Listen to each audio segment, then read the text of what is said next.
स्वागत है आप सभी का हमारे चैनल दिव्य दृष्टि में। ही यानी कि स्वयं का अर्थ है। जो इंसान स्वयं का अर्थ जानना चाहता है, जो खुद को समझना चाहता है, क्या वो इंसान आपकी नजर में गलत है? हम जब भी किसी को स्वार्थी कहते हैं तो उसका मतलब तो यही होता है कि वह आदमी स्वयं का अर्थ समझना चाहता है। तो फिर वह गलत कैसे हुआ? स्वार्थी शब्द दुनिया की नजर में, समाज की नजर में एक अलग ही नजरिए से समझा जाता है। अक्सर हम अपने आसपास ऐसे बहुत से लोगों को देखते हैं जो स्वभाव से बहुत अच्छी प्रतीत होते हैं, यानी कि सब लोगों की मदद करते हैं, सबसे अच्छा व्यवहार रखते हैं। लेकिन इसके साथ हमने यह भी देखा होगा कि ऐसे लोग जो स्वभाव के अच्छे होते हैं, दूसरों की मदद करते हैं, वह दुखी भी ज्यादा रहते हैं। और जो लोग स्वार्थी होते हैं वह फलते फूलते चले जाते हैं। तो ऐसे में परमात्मा की सत्ता पर उंगली उठाना निश्चित है। लेकिन अगर यह सत्य है तो हमें कौन सा मार्ग अपनाना चाहिए? क्या हम भी दूसरों के जैसे बन जाएं? पता नहीं आप में से कितने लोग यह मानते हैं कि अच्छे लोग जीवन में बहुत दुखी रहते हैं। लेकिन इसके पीछे का सत्य क्या है?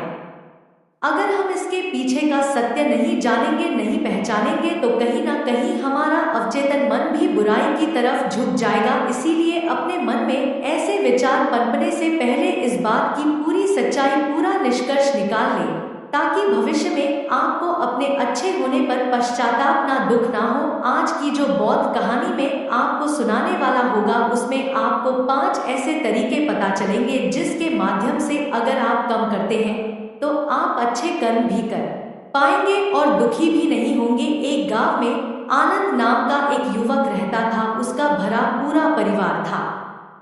उसके 2 बच्चे थे, उसकी पत्नी थी। लेकिन उसके माता पिता इस दुनिया से चल बसे थे, इसीलिए पूरे परिवार की जिम्मेदारी उसी के कंधों पर थी। बच्चे अपनी पढ़ाई करते थे और उसकी पत्नी अपने घर गृहस्थी के कामों के साथ सारा गाय भैंस बकरी इत्यादि का दूध बेचकर घर चलती थी। और आनंद पहाड़ में पत्थर तोड़ने का काम करता था। ही मेहनत भरा काम था। पूरे दिन काम करता तो रात को थक कर घर पर वापस लौटता। लेकिन इतनी मेहनत करने के बाद भी अगर आनंद को गांव का कोई भी आदमी मदद के लिए बुलाता तो आनंद कभी भी नहीं करता था। उसके जीवन का एक ही सिद्धांत था, अगर मैं दूसरों की मदद करूंगा तो परमात्मा मेरा साथ देंगे, परमात्मा मेरे साथ कुछ बुरा नहीं होने देंगे। आनंद अपने इस सिद्धांत का पालन बहुत ही कड़ाई के साथ करता था। वह इस सिद्धांत पर इतना विश्वास करता था कि अगर कोई बाहर का आदमी से मदद मांग ले तो वो अपने घर का काम भी अधूरा छोड़कर उस आदमी की मदद करने के लिए पहुंच जाता था, जिसकी वजह से उसकी पत्नी बहुत परेशान रहती थी। वह अक्सर आनंद को समझाने की कोशिश करती थी कि सबसे पहले अपना काम करो, अपने परिवार को देखो, 2 बच्चे हैं हमारे और फिर भी तुम दूसरों के काम करने में लगे रहते हैं। अपने घर को तो संभालो, अपना घर संभाल नहीं रहा, दूसरों की मदद करने चले हैं। और जब ऐसी ऐसी बातें आनंद के कानों में पड़ती तो उसके हृदय में कांटा चुभने लगता था और उन दोनों में लड़ाई झगड़ा शुरू हो जाता था। अक्सर उनके लड़ाई झगड़े का यही सबसे बड़ा कारण होता था। लेकिन न तो आनंद अपने आप को बदल पाया और न ही उसकी पत्नी ने उसको समझाना कभी बंद किया। इसी वजह से आए दिन उनके घर में क्लेश होता रहता था। जहां तक उस गांव वालों की बात थी तो वह आनंद के स्वभाव को जानते थे और वह जानबूझ कर जो काम आसान भी होता था, जो उनके सामर्थ्य में भी होता था, उस काम के लिए भी वह आनंद को बुलाते थे ताकि उन्हें कम मेहनत करनी पड़ेगी। कहने का अर्थ यह है कि गांव वाले आनंद की इस शिष्टाचार का फायदा उठाते थे, लाभ उठाते थे और सब पीछे से उसका मजाक उड़ाते थे, उसे बेबाक कहते थे। ऐसे ही समय भी तरह और एक दिन आनंद की पत्नी बहुत ज्यादा बीमार पड़ गई। आनंद से जो कुछ भी सेवा हो सकती थी उसने वह सब अपनी पत्नी के लिए किया। उसने गांव के वैद्य को बुलाकर अपनी पत्नी की जांच करवाई, लेकिन यह रोग उस वैद्य की पकड़ कर बाहर था। इसीलिए उस वैद्य ने कहा कि तुम अपनी पत्नी को नगर में जाकर किसी बड़े वैद्य को दिखाओ तो तुम्हारी पत्नी की जान बच सकती है। जल्द से जल्द नगर पहुंचने की व्यवस्था करो, नहीं तो तुम्हारी पत्नी के प्राण संकट में हो जाएंगे। यह सुनकर आनंद के पैरों तले जमीन फिसल गई।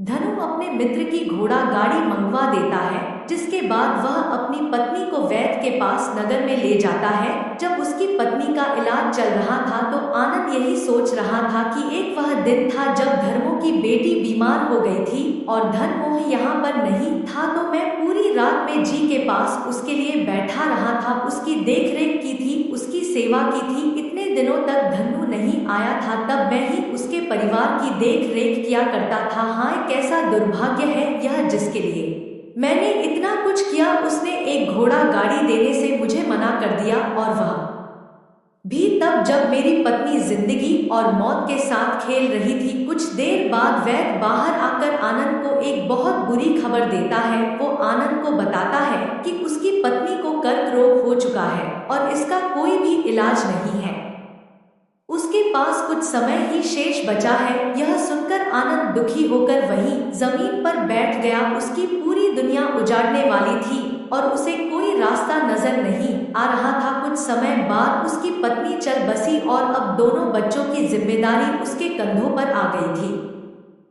लेकिन यहाँ पर आनंद के सारे सिद्धांत टूट चुके थे, उसके सारे भ्रम खत्म हो चुके थे। अब उसके दिमाग में एक ही बात थी कि अच्छा कर्म करने से परमात्मा साथ नहीं देता है, बल्कि बुरे लोग फलते फूलते हैं। और इस बात का मैं सबसे बड़ा गवाह, यह विचार अक्सर उसके दिमाग में चलते रहते थे और इसी वजह से उसका मन धीरे धीरे संन्यास हो गया, देश दुनिया से दूर हट गया। और एक दिन ऐसा भी आया जब वह अपने बच्चों को अपने रिश्तेदारों के पास छोड़कर इस देश दुनिया को त्याग कर एक सन्यासी बनने के लिए घर से निकल पड़ा। उसने गांव में किसी को कुछ नहीं बताया, किसी को नहीं पता था कि आनंद अचानक कहाँ गायब हो गया। सन्यास की दीक्षा लेने के लिए वो एक बौद्ध भिक्षु के पास पहुंचता है। बौद्ध भिक्षु उस समय ध्यान में बैठे हुए थे।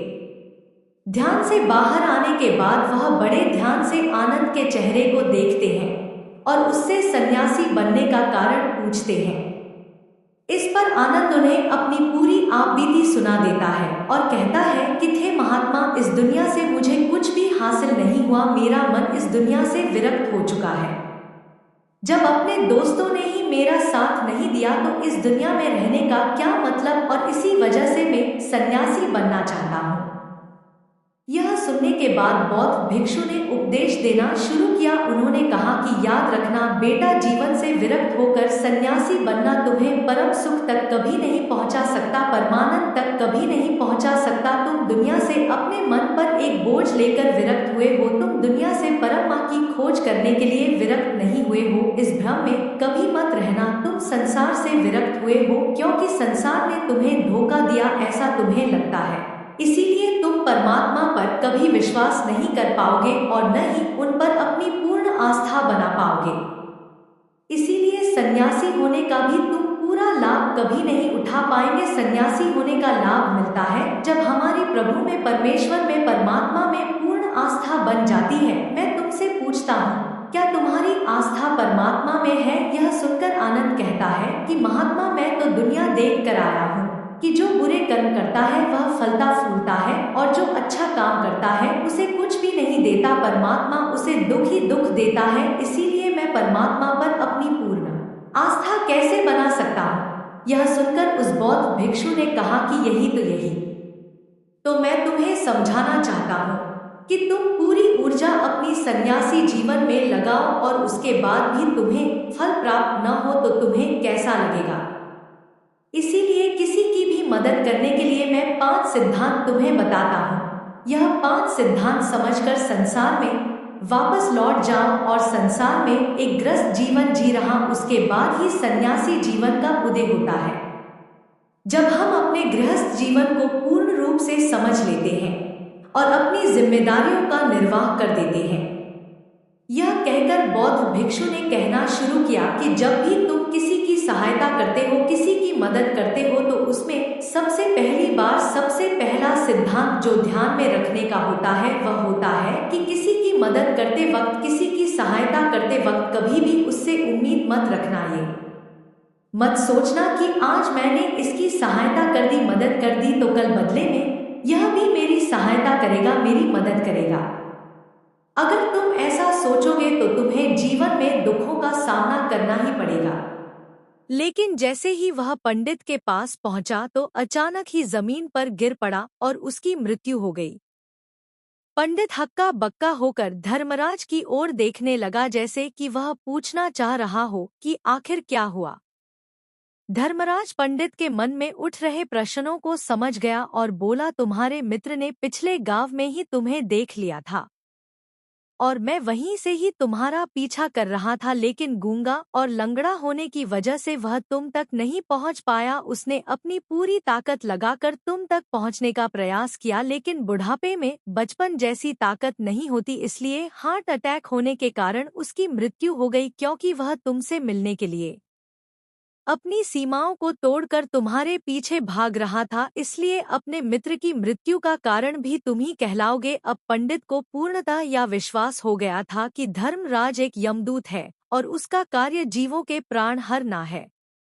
लेकिन पंडित एक ज्ञानी व्यक्ति था।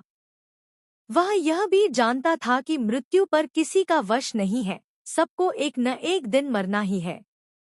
यही सोचकर उसने अपने आप को संभाल लिया, लेकिन अचानक ही पंडित के मन में अपनी मृत्यु के बारे में जानने की इच्छा हुई। इसलिए उसने धर्मराज से पूछा कि जब मृत्यु मेरे दोस्त की होनी थी तो तुम शुरू से ही मेरे साथ क्यों चल रहे थे।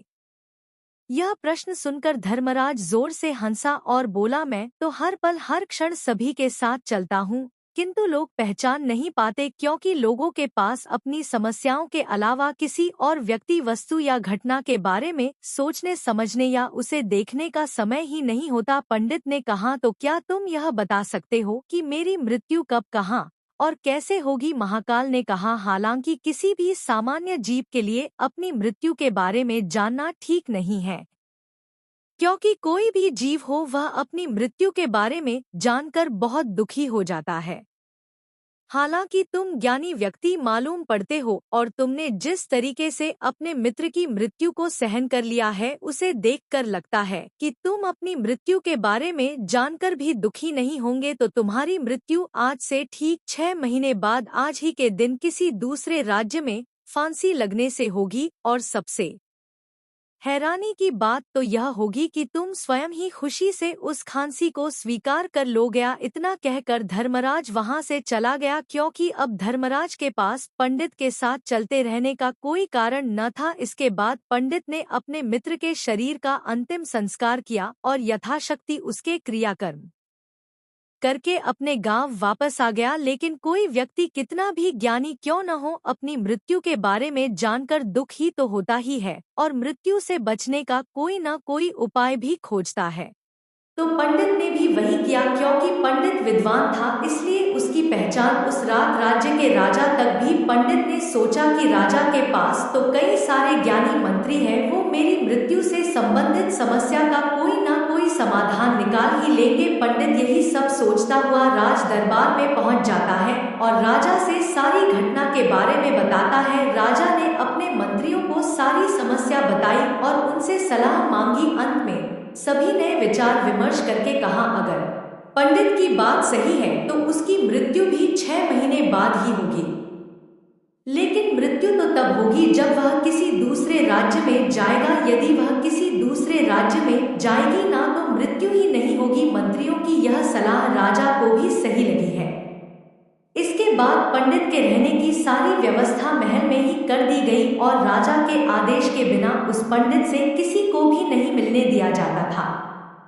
लेकिन पंडित कहीं भी आ जा सकता था, ताकि पंडित को यह न लगे कि वह राजा की कैद में है। परंतु पंडित डर के मारे स्वयं ही कहीं आता जाता नहीं था। धीरे धीरे महीने गुजरे गए और पंडित की मृत्यु का समय नजदीक आने लगा और अंततः वह भी दिन आ गया जिस दिन पंडित की मृत्यु होनी थी। तो जिस दिन पंडित की मृत्यु होनी थी उसकी एक रात पहले पंडित डर के मारे जल्दी ही सो गया, ताकि जल्दी से वह रात बीत जाए और अगला दिन आ जाए, ताकि मृत्यु चल सके। लेकिन पंडित को नींद में चलने की बीमारी थी और अपनी इस बीमारी के बारे में वह स्वयं ही नहीं जानता था। तो फिर राजा, मंत्री या किसी वैद्य को इसके बारे में बताने का कोई प्रश्न ही नहीं उठता। पंडित अपनी मृत्यु को लेकर बहुत चिंतित था। वह पिछले कई दिनों से ठीक से सो भी नहीं पा रहा था और नींद में चलने की बीमारी भी तभी होती है जब व्यक्ति ठीक से सो नहीं पा रहा हो।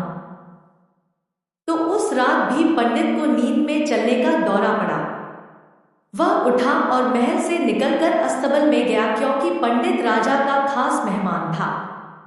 इसीलिए किसी भी पहरेदार ने उसे नहीं रोका और न ही किसी तरह की कोई पूछताछ की। अस्तबल में पहुंचकर वह सबसे तेज चलने वाले घोड़े की पीठ पर सवार होकर नींद में ही अपने राज्य की सीमा से बाहर दूसरे पड़ोसी राज्य में चला गया। इतना ही नहीं, वह दूसरे राज्य के रहा जाकर महल में पहुंच गया। उस महल के पहरेदारों ने भी उसे नहीं रोका और ना ही कोई पूछताछ की। सभी लोग रात्रि का अंतिम प्रहार होने के कारण गहरी नींद में थे। वह पंडित सीधे राजा के सैन्य कक्ष में पहुंचा, जहां राजा और रानी सो रहे थे। वह पंडित वहीं जाकर सो गया। सुबह हुई तो राजा ने पंडित को रानी के बगल में सोया हुआ देखा तो है बहुत क्रोधित हो गया। राजा ने पंडित को कैद करने का आदेश दे दिया, गिरफ्तार हो गया। लेकिन पंडित तो भौचक्का था, उसे तो कुछ समझ नहीं आ रहा था कि आखिर वह दूसरे राज्य में और राजा के सैन्य में कैसे पहुंचा। लेकिन वहां उसकी ये सब सुनने वाला कोई नहीं था।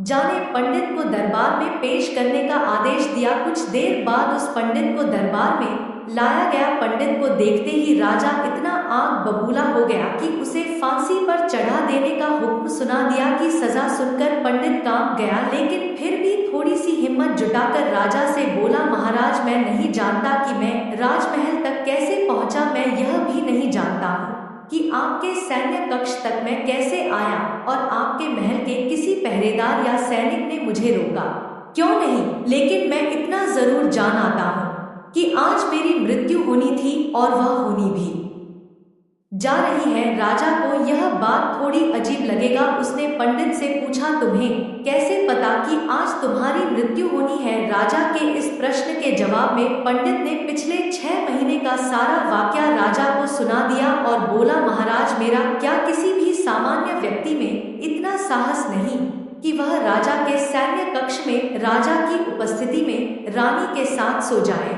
राजा को पंडित की बात में थोड़ा दिखाई पड़ा, परंतु उसने सोचा कि यह मृत्यु से बचने के लिए धर्मराज और उसके द्वारा अपनी मृत्यु की भविष्यवाणी की कहानी बना रहा है। इसलिए राजा ने पंडित से कहा, यदि तुम्हारी बात सत्य है और आज यह तुम्हारी मृत्यु का दिन है, जैसा कि यमदूत धर्मराज ने तुमसे कहा था, तो आज तुम्हारी मृत्यु का कारण मैं नहीं बनूंगा। लेकिन यदि तुम्हारी बात झूठी निकली तो निश्चित ही आज तुम्हारी मृत्यु का दिन होगा, क्योंकि जिस राज्य से पंडित आया था उस राज्य का राजा इस राजा का मित्र था। इसलिए इस राजा ने तुरंत अपने कुछ सैनिकों को पड़ोसी राजा के पास भेजकर पंडित की बात की सत्यता का प्रमाण मांगा। भेजे गए सैनिक शाम तक लौटे और उन्होंने राजा को बताया कि महाराज पंडित जो कुछ भी कह रहा है वो सब सत्य है। राज्य के राजा ने पिछले 6 महीने से पंडित के रहने की सारी व्यवस्था अपने ही महल में कर रखी थी। पंडित राजा का खास मेहमान था। कल शाम राजा आखिरी बार पंडित से उसके कक्ष में मिले थे और उसके बाद यह इस राज्य में कैसे पहुंच गया इसकी जानकारी किसी को भी नहीं है। इसलिए उस राज्य के राजा के अनुसार पंडित को फांसी की सजा देना ठीक नहीं है। लेकिन राजा के सामने एक नई समस्या थी, क्योंकि उसने बिना पूरी बात जाने ही पंडित को फांसी की सजा सुना दी थी। अगर आपको हमारा वीडियो अच्छा लगा हो तो हमारे वीडियो को लाइक, शेयर और कमेंट करें। अगर आप हमारे चैनल पर नए हो तो हमारे चैनल को सब्सक्राइब करें। धन्यवाद।